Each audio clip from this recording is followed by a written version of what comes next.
they go back into their community, they're getting stuck, in a reality, there's not a lot of resources in their community. So I want, Brother Jeff Millard, thank you for tuning in as well. I want to just pose that question to everybody out there. And once again, call in, talk to me, 773-591-1690, all right? So I'm posing a question. You can work with young people to the best of your ability, but once you look at the community at large, is there anything to look forward to? Now, let's look at this before I take my callers. The phone's starting to ring here this morning. Thanks for the callers as well. Now, check this out. Let's look at 79th Street for a minute. Let's look at 79th and Damon all the way to 79th and South Shore. 79th and Exchange. On the east side, from the southwest side to the east side of Chicago. Let's look at the conditions for a minute. And let's say you live in those communities, Inglewood, Inglewood, Auburn, Gresham, Southwest community, and you see a long strip of abandoned buildings, abandoned storefronts, dilapidated buildings, and all that kind of stuff. So where are the resources in those communities where people can say, you know what, we have something to look forward to? Where are the resources at? That's one side of town in Chicago. Now let's look at 47th Street, the business sector on 47th Street, Bronzeville, and those type of communities there. You have some type of upward mobility going on, but at the same time, we still live in distressed conditions. Let's look at 16th and Lawndale. Let's look at Madison and Pulaski. What do the young people have to look forward to? So what I'm talking about this morning is trying to instill some type of hope that there's a better tomorrow for my good people to a degree, because it's not easy out here. So when you look at some of our community, the dope game ravaged our community, destroyed our community, right? You look at a lot of the different vices that our community was hit with, and then you look at the exchange of resources. So now I hear a lot of public officials saying they've invested money over here, they've invested money over there. I got that, and I understand that's a good thing, right? That's a good thing, but I don't see how the investment is really helping our people to a degree. When I look at the unemployment rate for Black young men between the ages of 16 and 25 is 85%. That's the unemployment rate. So wouldn't it be better to invest in direct jobs for young people? I'm talking about some of the young guys that run the streets, people that are getting caught up out here on a daily basis. That's why the theme of my show today is let's straighten it out. We want to straighten out conditions in our community, straighten out some of these extenuating circumstances out there, right? That's what we want to do this morning. I want to straighten it out. Before I take a call, we do want to straighten it out, all right? So let me get my first caller on, see what's going on. Brother Andre, good morning to you. Hey, good morning to you, Tio. How you doing, man? I'm always good. Good to be here, bro. Hey, sorry about your brother, man, the blues, man. Yes, sir. My condolences go out to you, man. Yeah. Stay strong and let God do what He do. Okay. Hey, I got to say something about, I'm graduated from Inglewood High School. I was raised up in low end, 6th trade down there by Aberdeen. Okay. And guess what, Tio? Good behavior was never conditional. And I don't think it should be conditional. Now, sure, people need resources, but don't things start at home? When you start off at home, you whatever your parents had, you had to behave. You couldn't jump up on the kitchen table and stomp your feet and throw glasses. You had to behave at home without any resources. So if we get to the point where we rewarding bad behavior with good stuff, I don't think so. Do we need resources? Yeah, we need resources. But good behavior should be taught no matter whether you got a dime in your pocket or not, like most of us were raised up. It should not. See, Carl, if you say, well, God, listen, if you stop this violence, I'm going to give you a car. If you stop violence, then that means that behavior is conditional. You might not always have them things to give it. If you give them a car to keep good behavior, to start with good behavior, you're going to have to keep giving them cars to maintain that good behavior. Well, you know what, Andre, I don't think nobody's giving anybody no cars for good behavior. I don't think that's happening. I just don't know, because I'm out here, I'm working. I have my staff out on the streets working all the time. It's just a whole lot of misunderstandings, misperceptions. You got the culture of violence that's it's tough out here for young people. A young guy might get into a conflict, a normal conflict with somebody, but it turns deadly, right? I mean, because, you're going to get into fights every now and then, but these fights are turning deadly because nobody wants to lose. People got crazy cousins. The gun violence is all over the place. But I say this much, and I'll go on the record by saying this. You got a bunch of cowards out there, in my opinion. I can say this.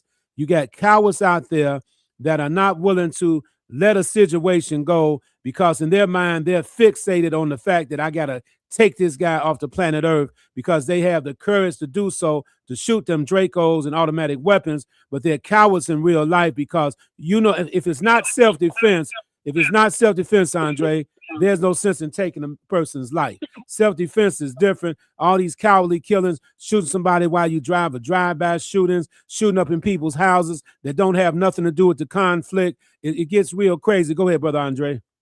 So let me ask you something, Tio. These guys out here that's committing this violence, you know, from where I come from, I think when a guy got something to lose, he got a life. He gonna be careful about how he behave, because he don't want to lose it. Now, I agree with you on that. I definitely agree. So these percentage of guys that you deal with, you tell me how many of them you think are employed. Well, that's the thing. I talked about it, bro.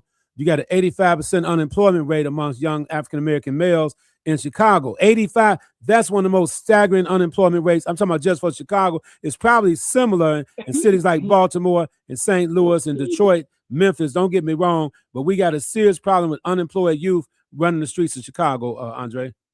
And that's sad. And when you say 85% unemployed, that means 85% of them ain't got nothing to lose. And that's exactly dangerous. That's dangerous to do that. Right. But I just don't say, you know, hey, well, if we don't come up with these resources, because look, the state is in a financial crunch, the city is in a financial crunch.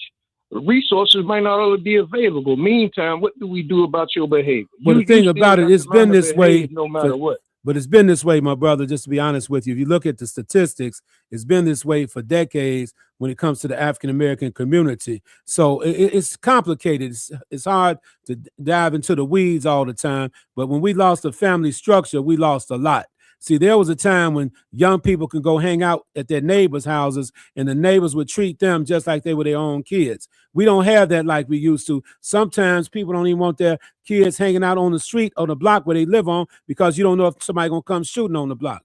It's crazy. See, my thing is, men have got to take back control of their communities and work with the young people. And I say this all the time. I'm not saying stand on the young people. What I'm saying, embrace the young people and bring them into the fold, because once the theatrics are over with the street life, young men have to become responsible adults out here, and it's up to men to take care of their business. All right?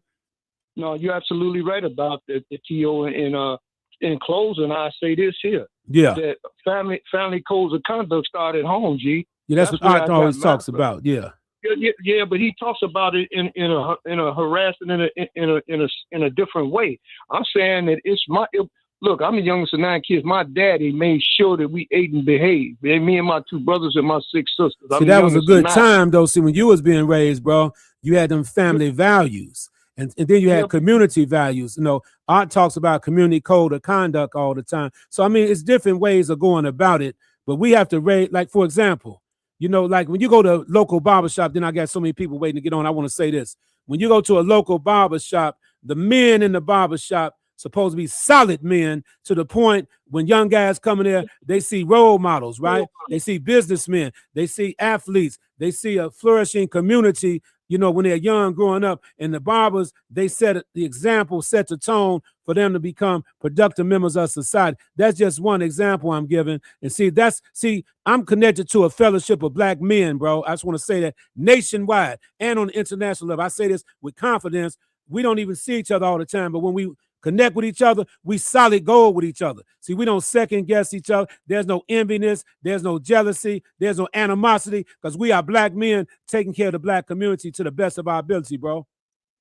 No, you're absolutely right, G. I got what you're saying, and right. I want to commend you for doing that too, man. Yeah. You got a supporting cast, but you need a larger supporting cast. Like no that. doubt, no doubt. You know, yeah, you're right. This is a different era. I was just fortunate to be raised by both my parents. Right, it was a different era. Right. It's an old saying that each one teach one. When you see the young guys out in the street, and Tio, I'd like to see them get back to class and out them tracks too, man. I mean, can't somebody get some of them flyers printed that they used to pass out at 95th Street to these young guys walking the street, these tracks? Well, it don't always have to be about religion, but it could be about good behavior. My staff pass out, distribute literature like that. And I got to get these other calls on now, Brother Andre. Okay, all right, take care. Always. Good morning to you, brother. Yes, sir. Okay, Brother Turan, good morning to you. Hey, it's always a pleasure hearing your voice and talking to you as well, brother. Yes, sir. Now, you asked the question, and this question been on my mind for years, for almost 10, 20 years. I think what the Black community needs to do about trying to bring back the understanding that we once had in the early 70s, late 60s, 50s.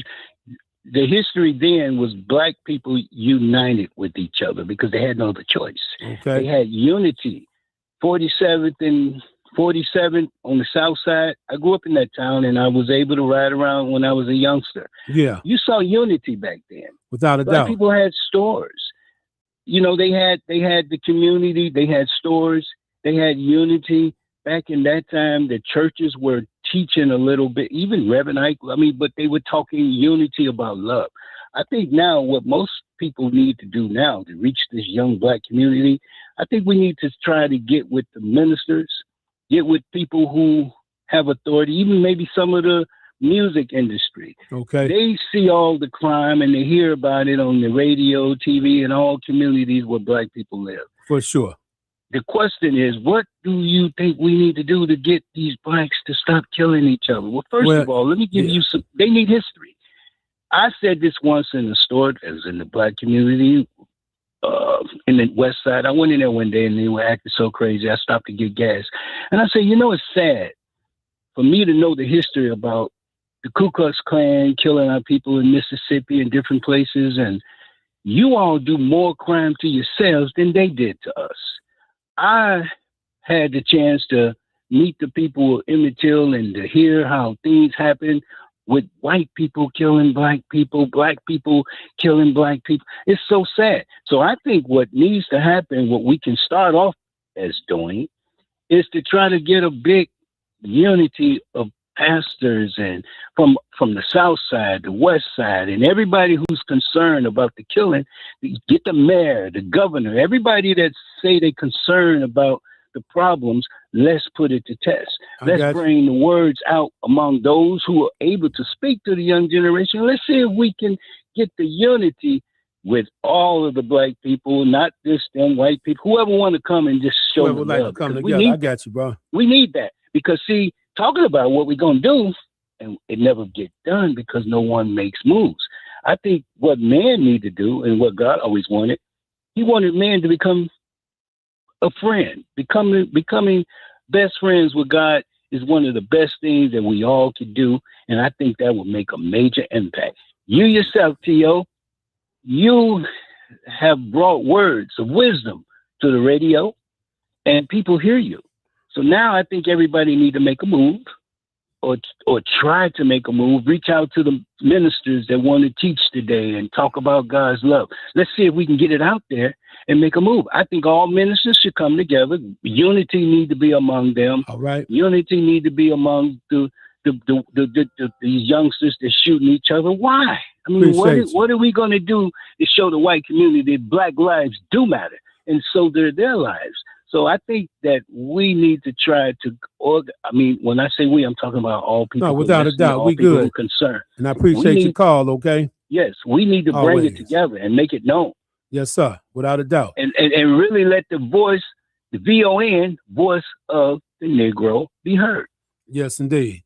All right, and thank you, Brother Teron. Good hearing from you. You got my number. I'm ready for you. If you need any help from me, I'm ready to get the ball rolling. Yes, sir. Got you covered, without a doubt. I appreciate you. Always. Yes, indeed. So that's what we're talking about, my good people here. That's a good recommendation for Brother Teron. I want to say this as well, good people. So the kids are about to go back to school.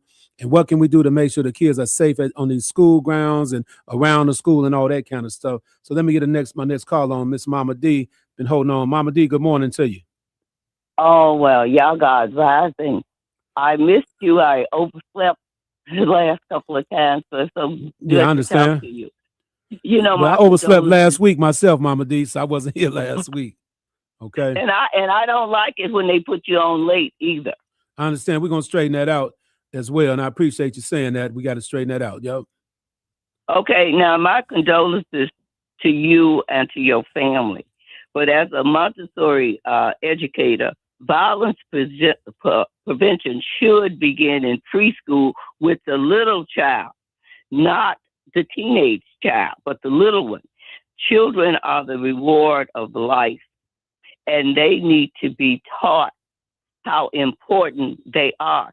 Their children are the reward of life, and it takes a village to raise them. Now, helping mothers who are raising children alone without fathers in the home is the single most important thing that we can do. But Mama D, right let me ask now. you a question. You can have a father in the household, but when that kid has to go to school, he has to hang out in his community, and they don't have nothing to look forward to, and then you got a lot of things going on in the community, it makes it hard for a young person to navigate. But it's very important to have that father in the house and a strong mother and strong like family foundation, without a doubt. But it's hard for a lot of young people nowadays. Would you agree with that? Oh, I agree that it's hard, and that's why we need it even more. And the government has a role to play, because governmental policies is what took fathers out of the home in the first place. Yeah. In order for a family to receive assistance, the daddies had to be taken out of the home. So we need a program, particularly for our people. They got a agency to deal with LGBTQ issues, and they need a commission to deal with our issues, because it was the government that broke up the family. Yeah, plus we got a lot of trauma in the community as well. Absolutely, and that's why we need to love our children into shape and not just whip them into shape. But somebody said unity. August 28th is Global Committee commemorating King Day's 42nd annual Dream Day Vision Quest. All you have to do is it's one of the 3 visually affirmed days of respect that historically preserves the 3 key principles of the civil rights renaissance of the 60s from the survivors' standpoint. Well, Mama D, let me inject something here with you. So what do you tell people that say, we don't want to hear nothing about the civil rights movement? We live in the year 2026. What does that have to do with what we're dealing with now? What's your response to them? Well, if you don't know where you came from, you will not know where you're going and why you're where you are right now. That's a good one. So whether they need to hear, those are the ones that need it more than anybody else. So all you have to do on Friday, there's supposed to be a march on Washington, is to march to your closet, and out of a sense of respect, because this is a day of respect, for moral and spiritual principles of righteousness, justice, peace, peoplehood, and cultural coexistence. Put on your colors, black and white. Show your concern. Take a personal stand. This won't cost you any money. Wherever you are, whatever you or your children are doing, you march to your closet and put on the colors black and white. And when you put on those colors, well, black and white colors like Irish wear green. Be serious about it and show unity. It starts with you. That's what unity begins with, you. All right, Mama D, thank you so much for your call. Appreciate you always, Mama D, the one and only Mama D. Okay, thank you. Solid super soul sister here, Mama D. So that's what's happening, my good people, this morning. We're talking about the gun violence in Chicago and what more can be done. And don't get me wrong, you have a lot of groups out here working hard every day, working with young people as much as they can to help change their mindsets when it comes down to this gun violence.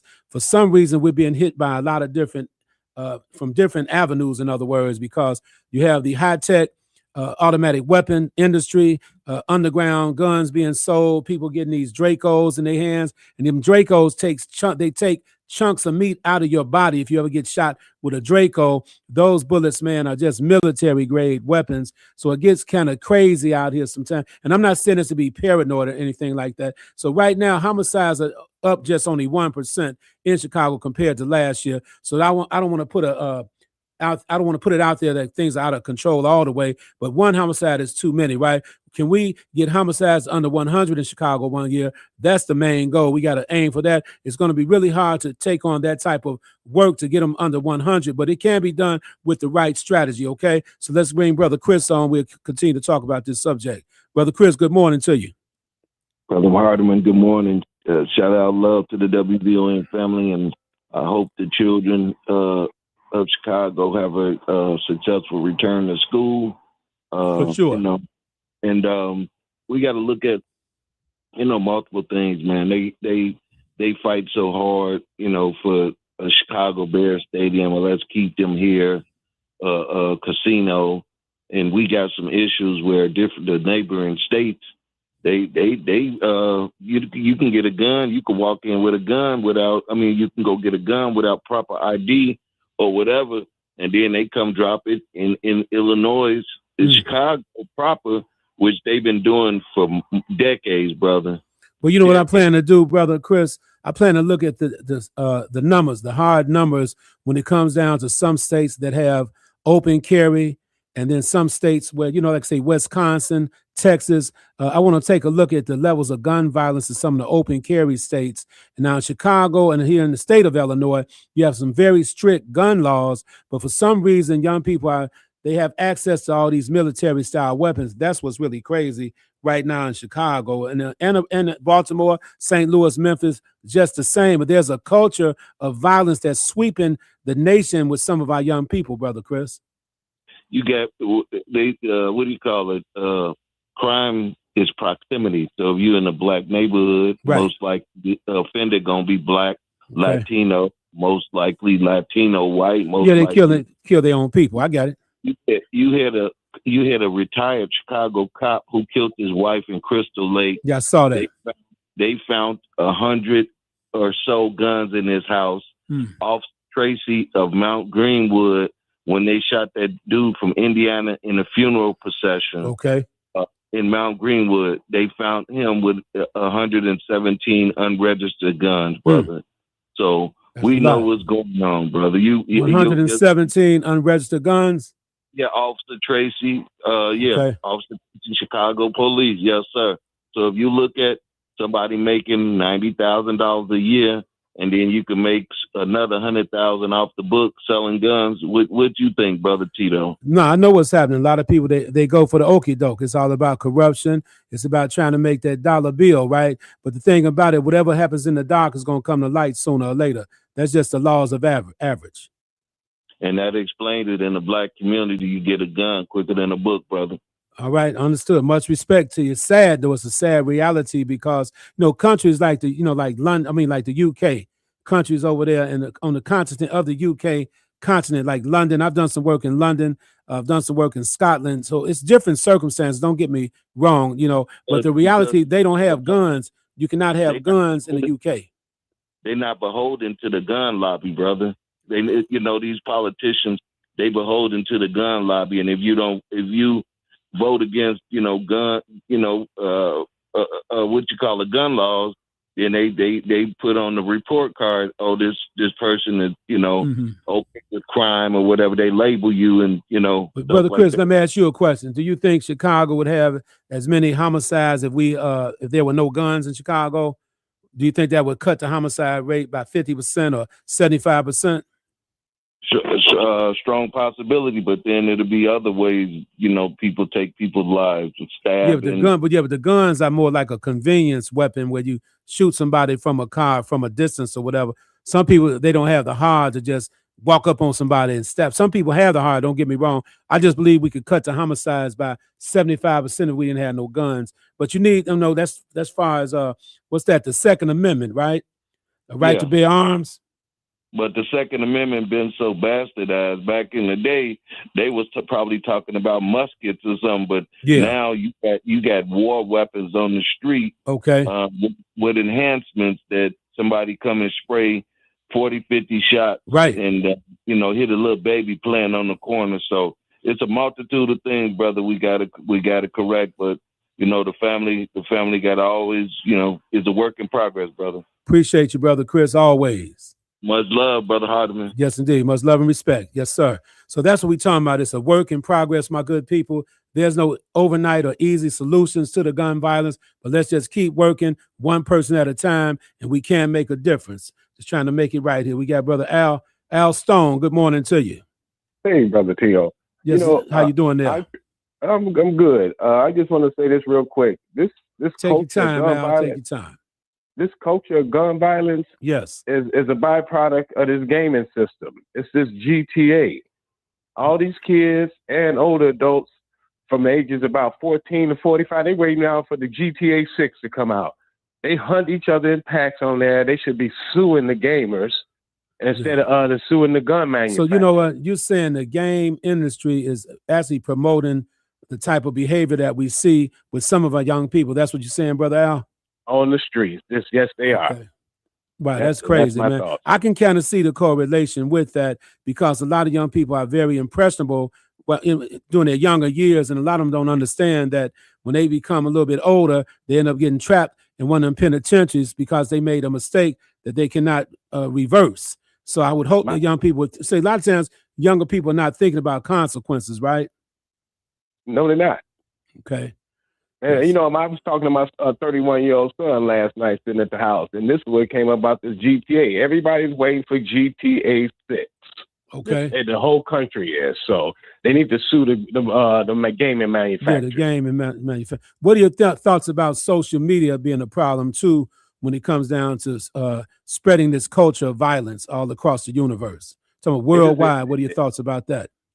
Those are parts of the ingredients. It's the gaming, it's social media, right. It's the all this stuff goes into a big old stew to make what we have. Okay. Much respect to you. So, now I want to say before you get off the line, Al, then I'll get some other callers. This is a quick different subject. My good friend's name was Al Stone. We grew up together, in other words. And when Rick James stole my girlfriend from me, Al Stone was at the club with me. But see, back then we was smoking a lot of marijuana. I'm talking about back in the day and drinking. So Rick James came to the table and my girl got up to dance with him. And it's just out of that Dave Chappelle comedy sketch when he played Rick James. So what happened, Rick James probably 10 years older than me back then, but this the reality. Al was with me. And when Rick James came back to my table with the members of the Stone City Band and snatched my girl, right, I was like 17 years old, right? And Al was nodding out at the table. He didn't even know what was going on, bro. He was nodding out at the table. Real talk, though. That's one of my good friends. That's a classic. That's a classic. Now, that's a classic for sure. I wish I can reenact that story because it's true. You know what I mean? Yes, sir. All right, Al. Thank you, brother. So that's what we're talking about, my good people, today. And I have a few more callers I'll get you on in a second. We're talking about school is about to start. I think the kids are going back on Monday. And then the Labor Day weekend is coming up. So what more can we do to kind of continue to reduce gun violence in Chicago? Because when you see young people losing their lives, it's really a hurting thing because they had their whole life in front of them, right? And there's nothing you can do when people out here shooting like these automatic weapons where they're shooting 70 shots at one time, 100 shots. For example, you got 4 young guys jump out of the car. All of them got to switch on their gun, the automatic weapons. Now you got 300 bullets coming your way. It's crazy, man. What more can be done? Let's get Brother Art in here. Then I'll get to Brother Hall and Darvin in a second here. Brother Art, good morning. Hey, good morning, young man. How are you, sir? I'm okay. I always quote your family values, bro, because I appreciate that conversation. Well, respectfully, I know I said it, but it comes strictly from the Creator. But this is what I got to say. You know what bothers me more? If you don't like American ways, get out of America. This is America. This is the platform. It's foolish to think that we have to, for a grown man to sit around saying, I got this. You cannot change the American culture in terms of how business and money is done. If you don't like it, get out. So that's a waste of your energy and time. Okay. Nell Harris has a series right now when you get off that's talking about rebuilding and re-strengthening the Black family. Okay. These men who call in, obviously you weak.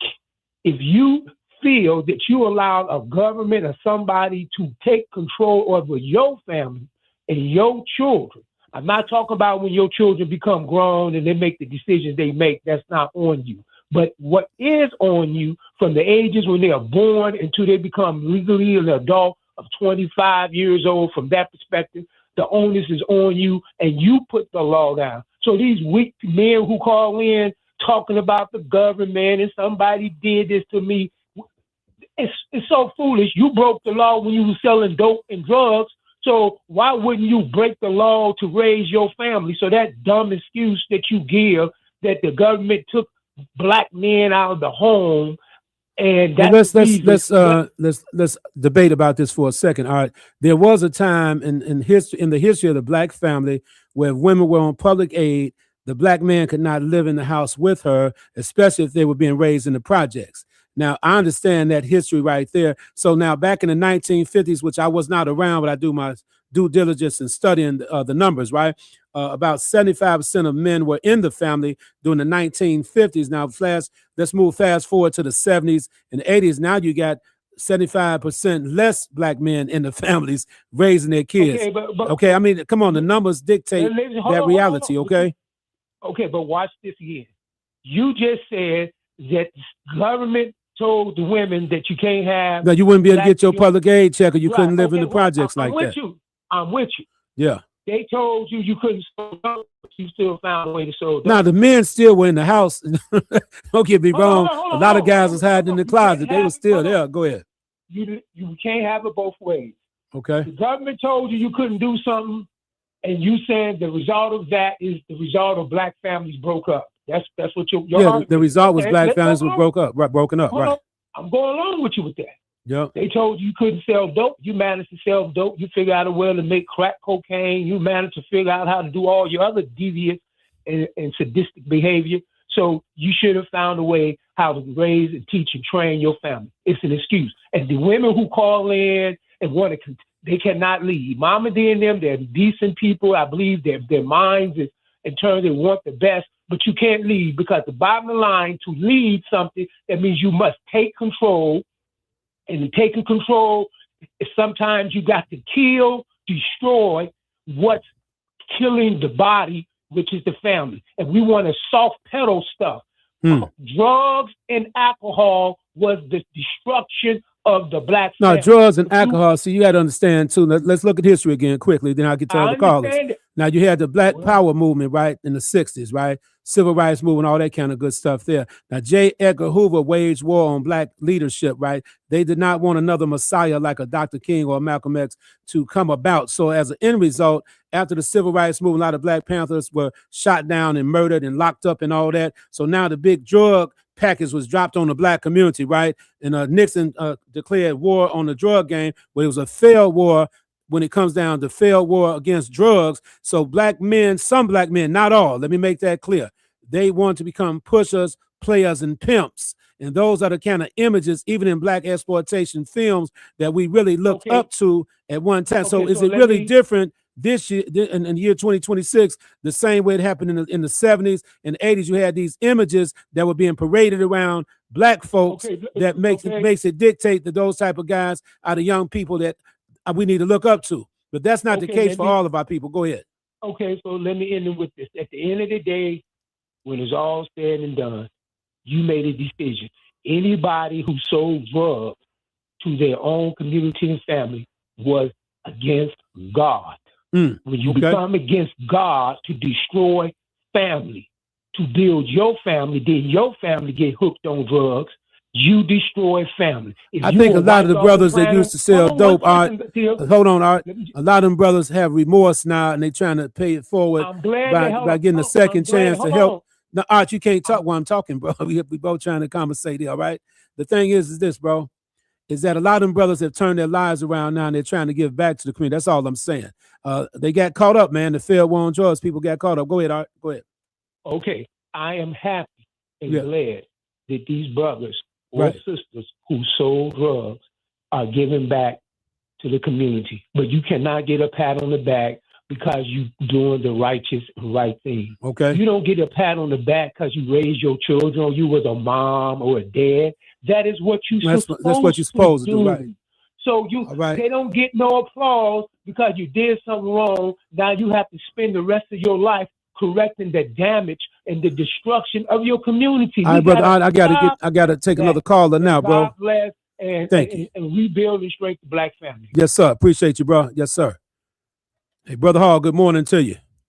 Yeah, good morning, sir. How are you? I'm always good, bro. Always. Yeah, you sound good, and you're always giving us that lift that we need, even when we down. You lift us up. No, you got to stay strong, man. I'm telling you, my whole life has been built on staying strong. No matter what comes your way, you got to have a strong foundation. Sir. Go ahead, bro. Indeed, I agree with that. Let me wrap it up quick because I definitely want to thank Brother Andre and all of your callers who certainly this morning was on target with their analysis on where we at with this violence. But Brother Art, listen, man, I know you mean well, but you got to understand there's not an ethnic race that did not take the bag to further and help and assist their community. You won't make it without one. All that raising your family and doing it, yeah. But the fact of the matter is that you need resources. You have to have resources to stabilize that family or that community. You just hit it when you said about the public aid piece.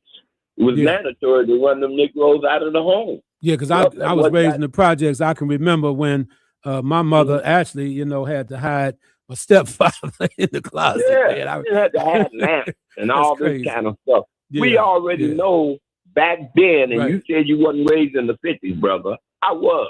And I'm sitting here telling you is that this was all by design. All you have to do is look at what's happening in our community, look at the other community. You say there's something strange here. Lastly, let me say this.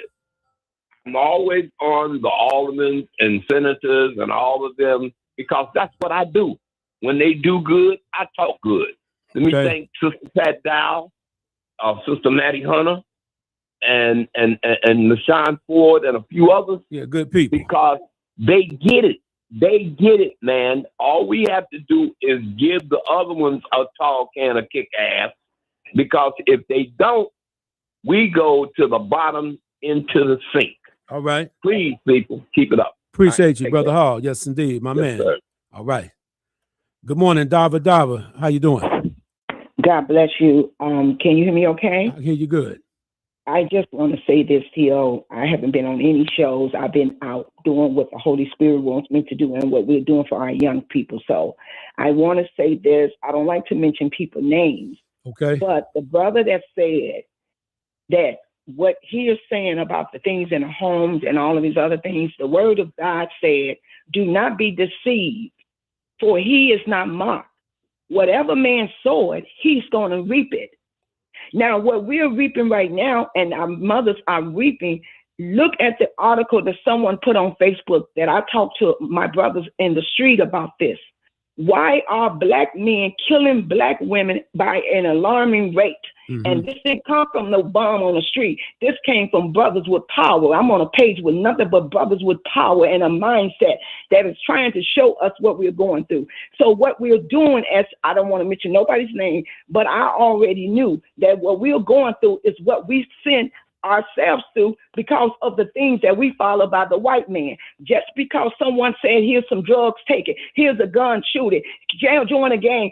All of this is what the residue of what we have done. If the word of God is the only thing we can fall back on, I don't care what nobody say. We are reaping what we have sown, include myself. I have done some things that I didn't like, but I did it and I have to suffer. And that's the whole thing. Oh, yeah, without a doubt. We are reaping what we have sown. And Tio, you know God. And God is a powerful God. He do not play. Whatever you put out here, you're going to get it back. And that's what we see right now for our own people. And I say that because that's where it's at. And until we go back to God, we're going to continue to reap what we sow. We have to repent, return back to God, and not repeat sin. God bless you. Thank you, Sister Dava. Yeah, I want to thank everybody that called in this morning. It's been a blast, actually. So I want to say this, Brother Malcolm X once was quoted as saying, those who stand for nothing will fall for anything.